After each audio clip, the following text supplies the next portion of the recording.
우리는 지난주에 사도신경 1번 7번째 고백으로서 저희로서 산자와 죽은 자를 심판을 오시려라, 즉 예수님의 재림에 대해서 우리가 지난주에 살펴보았습니다. 하나님께서는 에덴 동산에서부터 인간의 타락 직후에 그리스도를 보내주시겠다고 약속을 하셨고, 그것이 구약 성경 내내 수백 번 반복적으로 주님께서는 계속 그리스도를 보내주시겠다고 말씀을 하셨습니다. 그 약속의 말씀은 2000년 전에 우리 주님께서 이 땅에 사람으로 태어나셨고, 그래서 그분이 십자가에 죽으시고 부활하시고 성천하심으로 그분께서 약속하셨던, 오시려 하셨던 초림의 약속은 성취되었습니다. 그런데 주님은 하늘로 올라가시면서 내가 다시 오리라, 그리고 천사들도 주님께서 여러분들이 본 그대로 오실 것입니다. 그리고 사도들도 수없이 반복하면서 이 신약 전체에 300번이 넘는 주님이 다시 오시겠다고는 이 재림에 대한 약속이 있는 것을 볼 수 있습니다. 그래서 초림의 약속이 약속대로 오셨다고 한다면 재림의 약속 또한 수백 번에 걸쳐서 오시기를 하셨기 때문에 이 다시 오심은 또 분명히 이루어질 것임을 우리는 이것을 믿어야 될 것입니다. 그런데 우리가 하나를 짚고 넘어갈 것이 있습니다. 그것이 바로 예수님 자신이 이 땅에 다시 오신다고 하는 이 재림의 시기를 그러면 예수님 자신도 모른단 말인가? 이 질문을 할 수가 있습니다. 왜냐하면 마태복음 24장 36절에서 주님은 직접 당신의 재림에 대해서 이렇게 말씀하셨습니다. 그러나 그날과 그때는 아무도 모르나니 하늘의 천사들도 아들도 모르고 오직 아버지만 아시느니라. 여러분, 주님이 언제 오실 것인지는 하늘의 천사도 모르고 심지어 예수님 자신도 모르고 아버지만 아신다고 말씀을 주님이 친히 하신 거예요. 여러분, 그렇다고 한다면은 이것은 어떤 문제가 부딪히는 거 아닐까? 우리가 삼일체 교리를 배우지 않습니까? 아버지 하나님과 아들 하나님과 성령 하나님이, 삼위 하나님이 권세와 영광과 능력이 동등하신 분이다.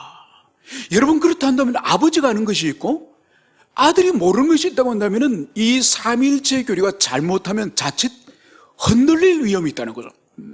그래서 사람들이 아니 왜 예수님이 모르는 것이 있을 수 있습니까? 이런 질문을 할 때 여러분이 어떻게 답변할 겁니까? 여러분, 여기는 두 가지를 가지고 접근을 해야 됩니다. 첫 번째는 예수님이 다시 오신다고 하는 이 재림의 문제를 예수님께서는 당신께서 사시고 자라셨던, 그리고 이 말씀을 대부분 받았던 갈릴리 사람들이 이해하고 있는 갈릴리 지방의 혼인 문화를 배경해서 주님 말씀하시는 거예요. 그래서 갈릴리 지방에는 이 남녀가 먼저 약혼을 먼저 합니다. 결혼하기 약 한 1년 전에 약혼을 먼저 하면은 그것이 정혼 상태라고 말하지 않습니까? 정혼을 하더라도 부부와 다름이 없습니다. 그러나 동거를 하진 않아요. 그러면 신랑은 뭘 하느냐? 신랑은 정혼을 하고 아버지 집에 가는 거예요. 아버지 집에 가서 이제 신부를 데리고 오기 위해서 신접 살림을 살 집을 준비하는 거예요. 집을 준비하는 거예요.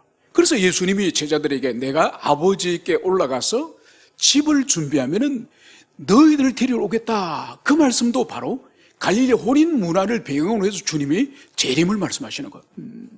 그래서 이 집을 준비를 먼저 하고, 그러고 나는 그 다음에는 이제 혼인 잔치 준비를 하는 거죠. 많은 사람들이 먹고 마시는, 그것도 오늘날 우리 시대처럼 한 끼 뷔페에서 먹고 가는 것이 아니라 7일간을 그 집에 들어가서 문을 잠그고 혼인잔치를 하는 거예요. 그러면 얼마나 많은 음식과 많은 물건을 준비해야 되겠습니까? 그래서 이 혼인잔치의 준비와 또 신접 살림 집을 준비를 하면은, 거의 끝나면은 아버지가 보고 있다가 어느 날, 아들아, 내가 오늘 가서 내 아내를 데려오너라. 여러분, 이렇게 아버지가 아내와 혼인잔치 날을 아버지가 지정해 주는 거예요. 그래, 아들도 모르는 거예요. 아버지만 아는 거예요. 그런 의미에서 나도 모르고 천사도 모르고 아버지만 아신다. 이것이 첫 번째의 의미고, 두 번째는 무슨 의미인가 하니까, 여러분, 예수님은 삼일체 하나님 가운데에 제2위 하나님이세요. 그럼에도 불구하고 권세와 능력과 이 영광이 대등함에도 불구하고 빌립보서 2장 6절에서 8절에서는 이렇게 말씀을 하고 있습니다. 우리 성자 그리스도 예수께서는 아버지 하나님과 동등함을 취하지 아니하시고 자기를 비워서 종의 모습을 하셨다. 그래서 우리 예수님의 자발적인 겸손, 자발적인 낮아짐을 말씀하는 거예요. 여러분, 그렇다고 한다면은 아버지만 아시고 자신은 모르신다고 하는 이 말씀도 이 주님의 겸비에 비추어서 해석을 해야 되는 거죠. 여러분, 그래서 주님은 이 땅에 신성과 함께 인성을, 그래서 신인이신 우리 주님이지 않습니까? 그래서 이 신성을 지상에 계실 때는 대부분 인성 뒤에 감추셨어요. 신성을 드러내지 않으셨어요. 물론 신성을 드러내시죠. 바다 위를 걸어가신다든지, 아니면 폭풍을 말씀 한마디로 잠잠케 하신다든지, 아니면 귀신을 향해서 말씀으로 수천의 귀신을 쫓아낸다든지, 이거는 신성을 드러내신 이에요. 그런데 대부분의 주님의 공생애의 삶은 신성을 인성 뒤에 감추셨어요. 감추셨기 때문에 이것은 자신을 낮추신 자기 겸비, 자기 겸손의 표현이에요. 그래서 주님께서 아시고자 하면은 아실 수 있죠. 그런데 스스로 알기를 포기하시고 자기의 신성이 아니라 인성의 능력을 사용해서 제한하시는, 자기 능력을 제한하시는 말씀이 바로 아버지만 아시고 나는 모른다, 이 말씀이라는 것을 여러분들이 이해하시길 바랍니다. 여러분, 그러면서 우리가 또 하나를, 그러면 왜 하나님께서는, 왜 주님께서는 당신의 재림의 때 그 날을 왜 알려주지 않으시는가, 이것을 우리가 먼저 분명하게 이해가 필요합니다. 여러분, 하나님께서 성경에서 하나님이 하시는 일은 모든 것이 선하고 모든 것이 옳은 일이에요. 여러분, 이것은 뭘 의미하는 거 아닙니까? 우리 인간은 이성을 통해서 무엇을 검증을 하든지 시험을 하든지 확인을 해야 믿는 경향이 있습니다. 이것은 우리 인간이 이성을 의존한다는 의미죠. 그런데 신앙과 믿음은 다른 거예요. 여러분, 믿음과 신앙이라는 것은 우리 이성을 통해서 검증하는 것을, 그것은 신앙이라 하지 않고 믿음이라 말하지 않아. 바로 우리가 하나님을 믿는다, 예수님을 믿는다고 말할 때에 이것은 뭔가 하니까 하나님과 우리와의 관계, 그 관계를 기초로 해서 그분을 신뢰한다는 거예요.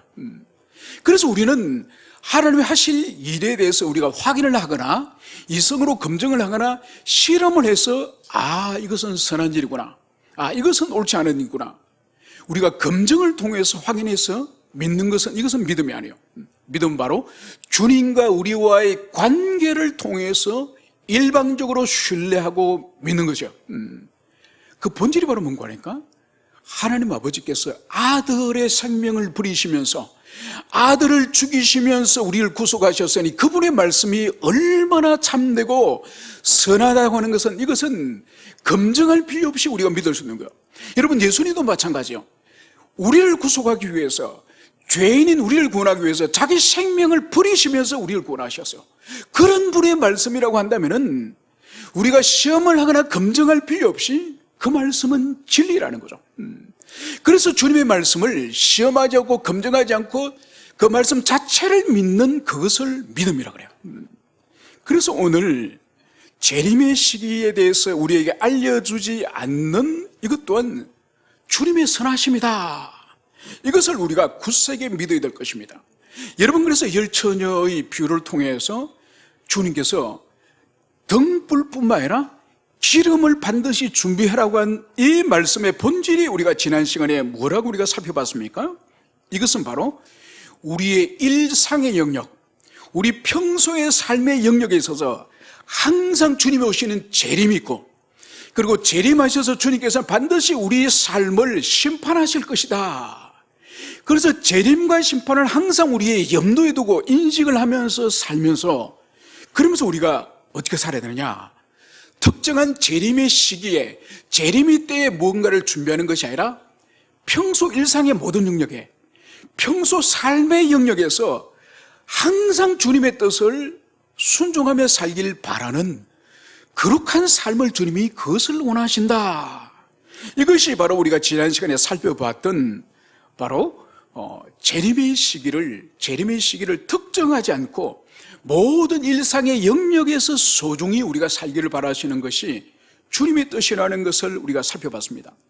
여러분, 만약 우리에게 주님이 오시는 때와 시를 알려주신다고 한다면은 어떤 일이 일어나겠습니까? 여러분, 그렇다고 한다면은 만약 2026년에 2년 후에 오늘 이날 6월 23일 날 재림을 주님이 하신다. 여러분, 이게 온 세상에 다 알려지면은 어떤 일이 벌어질 것 같아요? 오늘부터 정말 기도 생활 잘하고 말씀 생활 잘하고 그래서 경건하게 살 것 같습니까? 아니요. 2년 후, 정확히 2년 후에 주님 오시기 때문에 2년 동안은 마음대로 사는 거예요. 하고 싶은 짓 다 하고 먹고 싶은 거 다 먹고 별 더러운 짓을 다 하며 사는 거예요. 그러다가 2026년 6월 23일이 다가오면은 직장도 때려치우고 모든 삶을, 일상생활 삶을 다 집어치우고 또 재림에 집중하는 거예요. 여러분, 그러면 재림의 날과 때를 알게 되면은 미리 알아서 유익한 것은 우리 인간이 없는 거예요. 그래서 주님이 안 가르쳐 주는 거예요. 그래서 주님은 항상 우리가 재림을 염두에 두고 모든 시간과 모든 삶에 온전히 주의 말씀에 순종하는 그런 삶을 사시기를 주님 그걸 바라시는 거예요. 그래서 특정 시간과 특정 날을 우리에게 가르쳐 주지 않은 것은 우리를 위한 소망이라는 것을, 이것을 여러분들이 가슴에 새기시길 바랍니다. 그러면 이제 우리 주님이 오셔서 하시는 이 심판은 도대체 어떻게 일어날 것인지 우리가 성경을 중심으로 해서 우리가 잠시 살펴보도록 하겠습니다.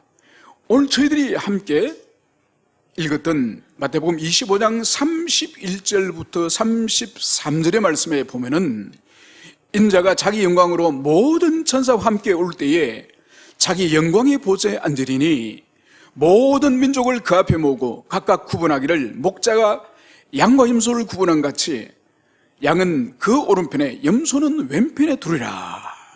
여러분, 예수님께서 당신이 재림하시는 장면을, 재림하시는 때를 마태복음 25장 31절에 33절에서는 이제 자신이 모든 천사와 함께 오되, 그리고 오셔서 그분께서는 자신의 영광의 보좌에 주님이 앉으실 것을 말씀합니다.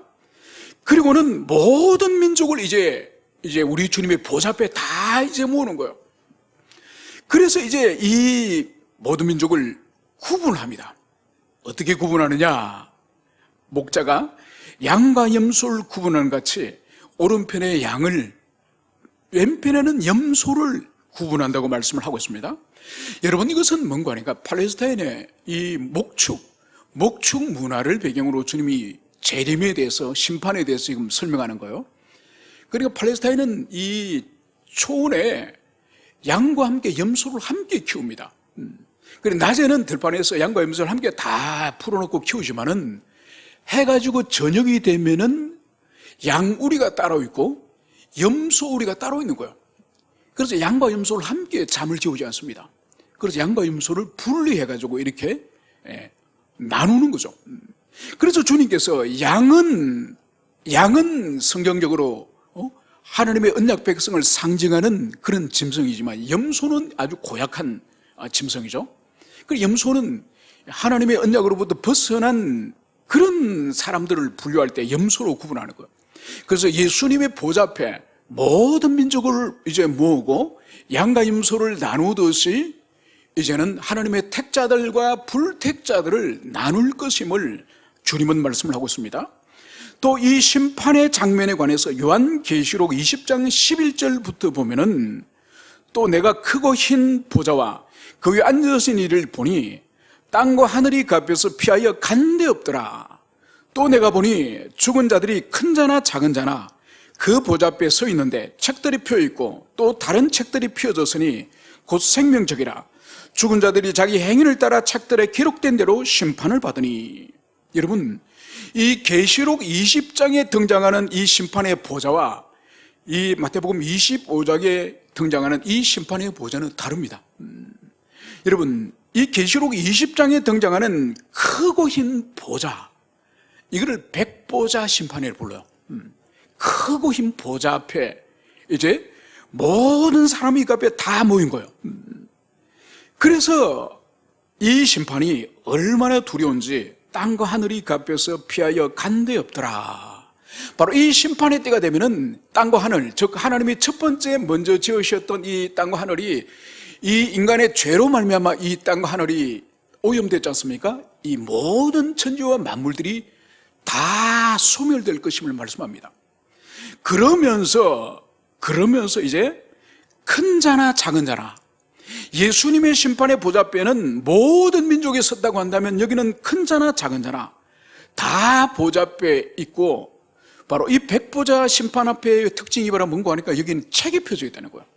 예수님의 보좌 앞에서는 책이 펴져 있다는 언급이 없는데 이 흰 보좌, 백보좌 심판 앞에서는 책이 펴져 있는데 이 책에는 사람들의 이름이 기록되어 있는 생명책이 있고 사람들의 모든 행위가 기록되어 있는 바로 행위의 책이 두 종류의 책이 있다는 거예요.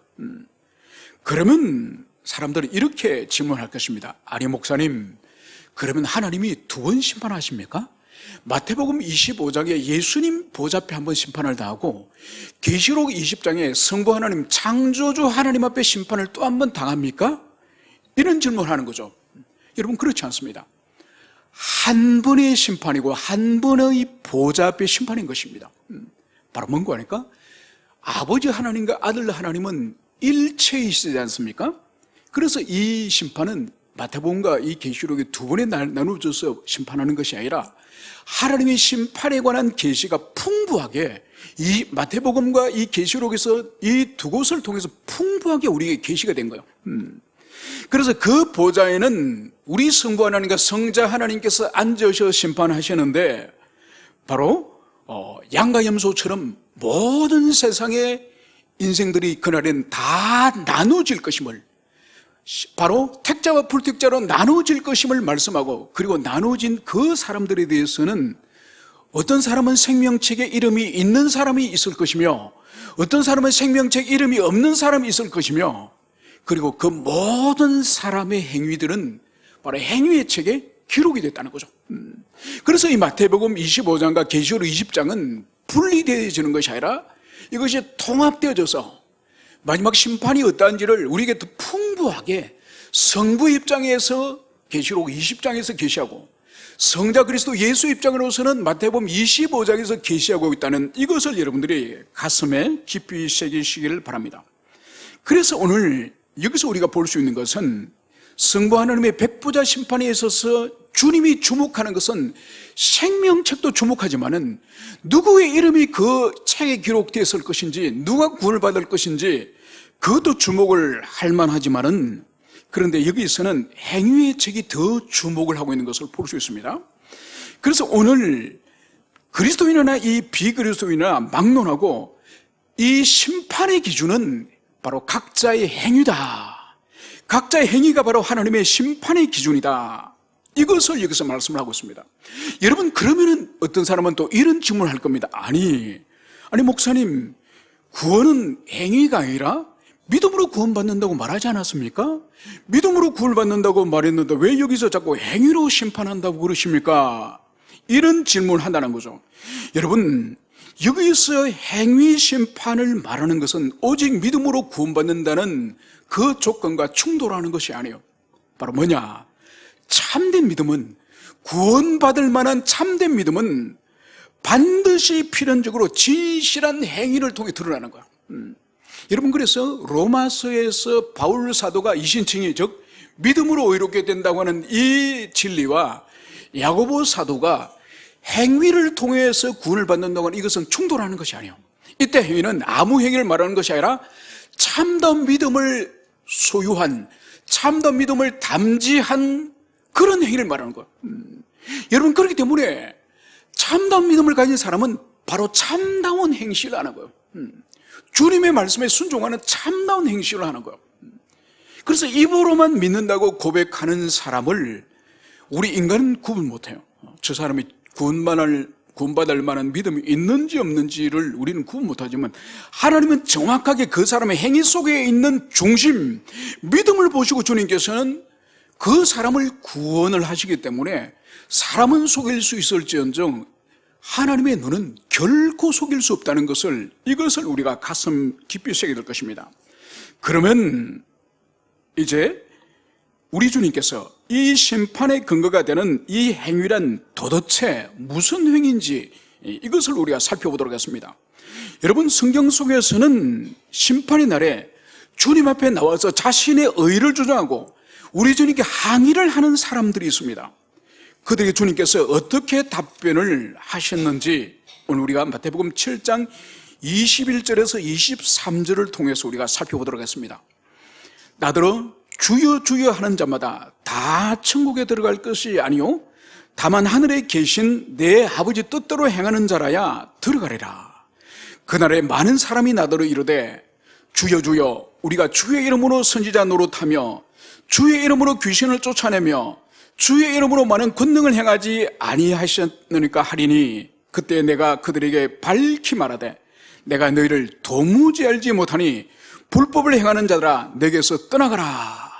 여러분, 이 마태복음 7장의 이 말씀은 정말 두려운 말씀이에요.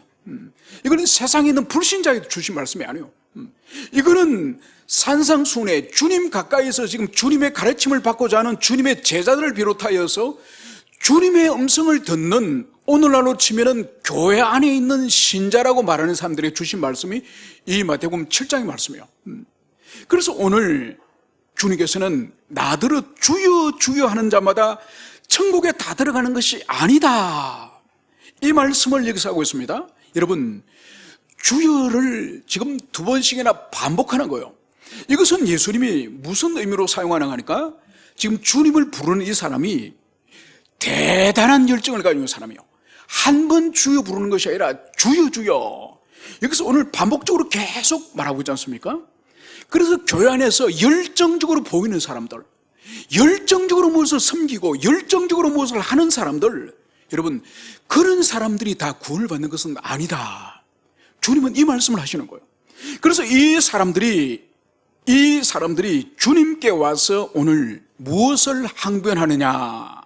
오늘 22절에 그날에 많은 사람이, 즉 주님의 재림 심판의 날에 많은 사람이 주님께 와서 이렇게 항변합니다. 주여 주여 우리가 주의 이름으로 선지자 노릇을 하며. 여러분, 선지자 노릇이 뭔가요? 이것은 진리 말씀을 선포하고 진리 말씀을 가르쳤다는 거예요.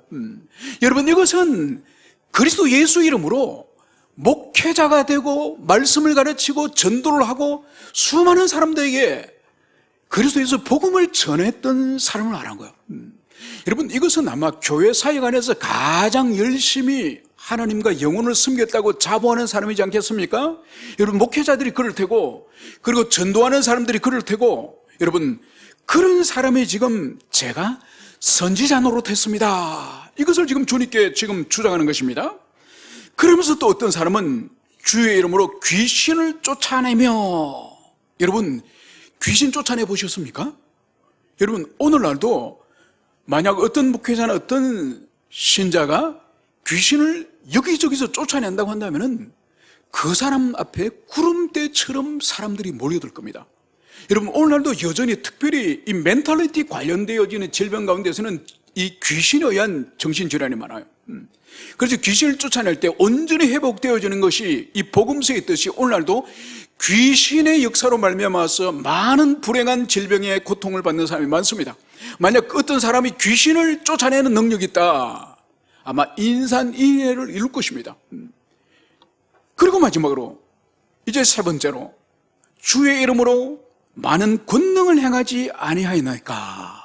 여러분, 주님의 이름으로 귀신을 쫓아낼 뿐만 아니라 어떤 표적을 드러내거나 예언을 하거나 어떤 역사가 일어났을 때에 이것 또한 많은 사람들의 주목을 받지 않겠습니까? 여러분, 그래서 만약 이러한 사람이 오늘날 있다고 한다면은 대단한 사역자로 존경을 받겠죠. 그리고 이런 사람은 기독교 방송에도 출연하겠죠.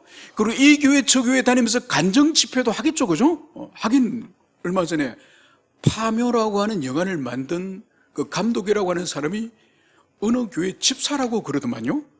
그래서 그 사람이 하나님께 이런 영광스러운 영화를 만들어서 영광 돌린다면서 이 교회 저 교회를 다니면서 간증 집회를 한다 그러더만요. 세상이 미쳤죠. 교회도 미쳤죠. 그런 사람을 불러다가 하나님께 영광 돌리고 간증을 하다니요. 얼마나 수많은 사람, 우리 국민 3명, 4명 중에 1명을 그 영화를 본 거예요.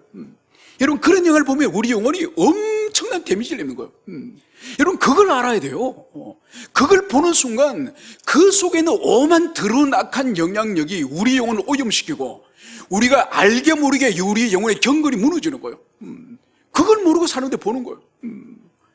여러분, 만약 오늘날도 귀신을 쫓고 그런 대단한 역사를 행한다고 한다면은 그 사람은 정말 하나님의 위대한 종이다.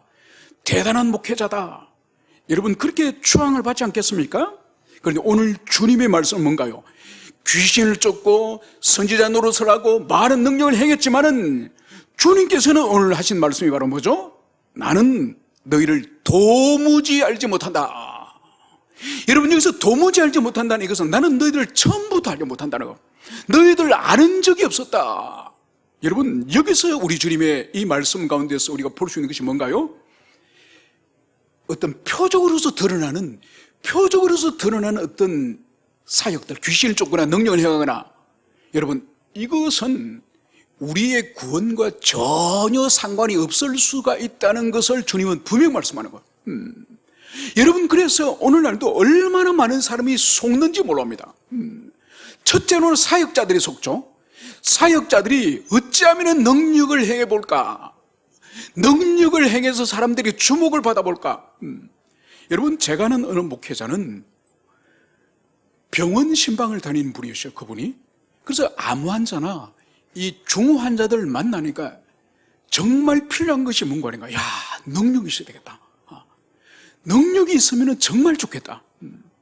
그래서 이분이 혼자 기도원에 가서 능력을 달라고 기도한 거예요. 능력을 달라고. 그러면 뭐가 문제인 거냐? 능력을 탐하는 거예요. 탐하는 거. 하나님이 은사로 주시는 것이 아니라 능력을 탐할 경우에 어떤 일이 일어나냐? 사단의 역사가 일어나요. 사탄이 그 사람을 지배한 거예요. 귀신이 들린 거예요. 목회자가 귀신이 들린 거예요. 여러분, 이런 일이 일어날 수 있기 때문에 우리 주님은 능력을 보지 않습니다. 그 어떤 표적을 주님은 보지 않습니다. 그래서 오히려 그 표적을 가지고 자랑하면서 나는 이런 일을 행했다, 나는 저런 일을 행했다, 이렇게 주장하는 사람들을 향해서 주님은 나는 너희들을 도무지 모른다. 오히려 주님은 불법을 행하는 자들아, 내게서 떠나라. 주님은 이 말씀하는 거예요. 여러분, 이 말씀만 붙들더라도 오늘날 은사주의, 소위 말해 성령 운동이라고 하는 사람들, 얼마나 많은 사람들이 여기에 빠져서 무슨 능력을 드러내고 예언을 하고 방언을 하고, 여러분, 예수님 앞에 그것은 아무 소용이 없다니까요. 아무리 큰 능력을 행하더라도 나는 도무지 너희들을 모르노라. 불법을 행하는 자를 떠나라. 주님은 이 말씀으로 꾸중하시는 분이에요. 그래서 우리가 여기서 볼 수 있는 것은 이런 놀라운 사역적 행위가 천국에 들어갈 조건이 아니라는 거예요. 천국에 들어갈 조건이 결코 아니라는 거예요. 얼마나 충격적입니까?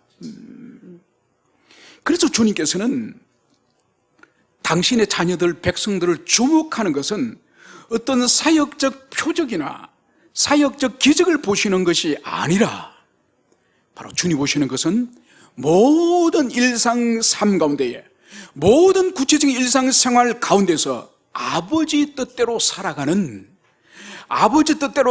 순종적인 삶,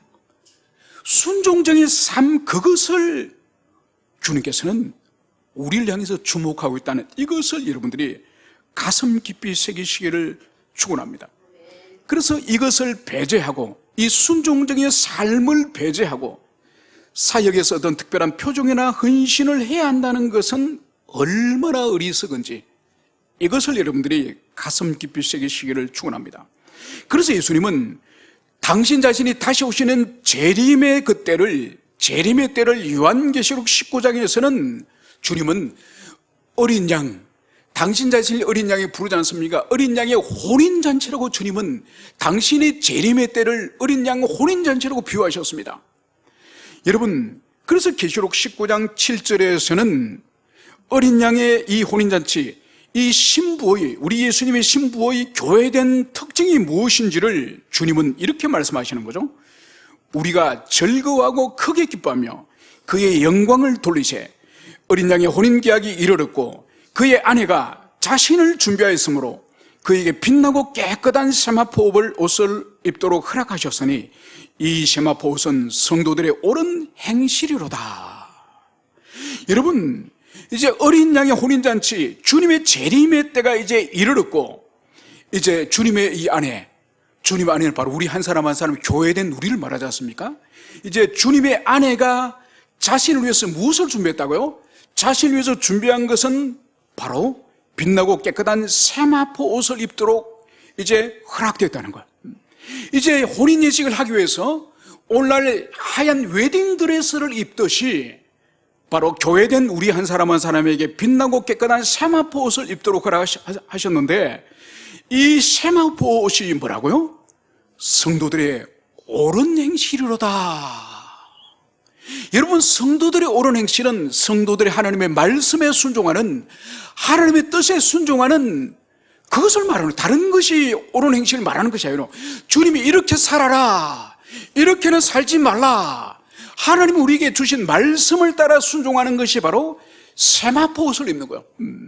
여러분, 이 계시록 이 19장과 대비되어지는, 여기서 등장하는 이 어린 양의 혼인잔치에 참여하는 이 아내, 이 신랑의 아내 되는 이 아내와 대비되는 존재가 누군가 하면 계시록 17장에 엄녀예요. 엄녀, 창녀의 창녀.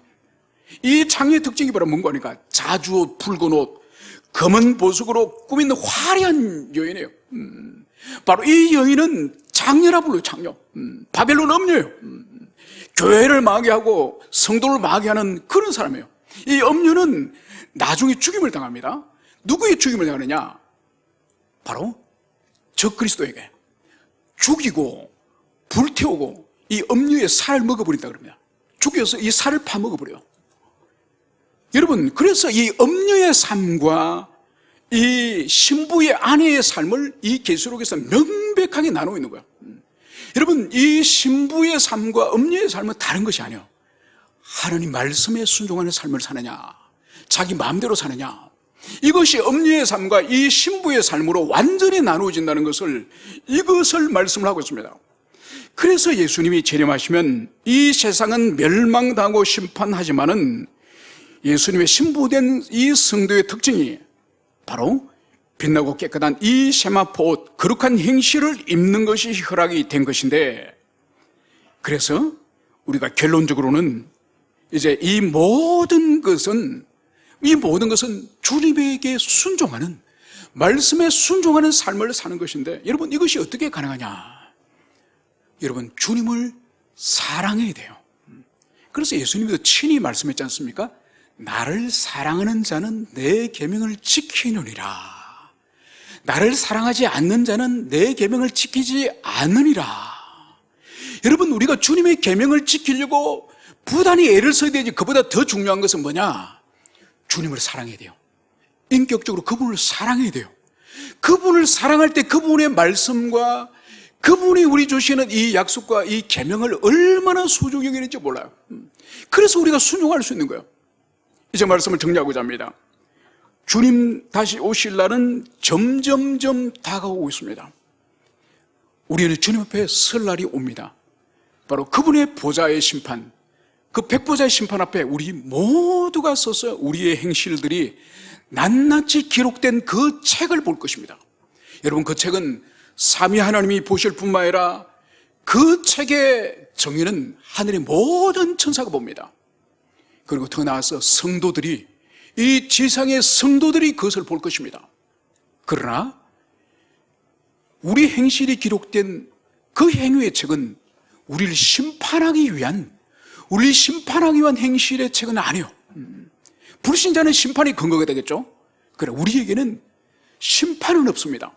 그리고 누구도 천사나 하느님이나 성도나 누구도 그 심판 현장에서 정지하지 않습니다. 저 안 목사 보니까 영 인간이 저렇구만.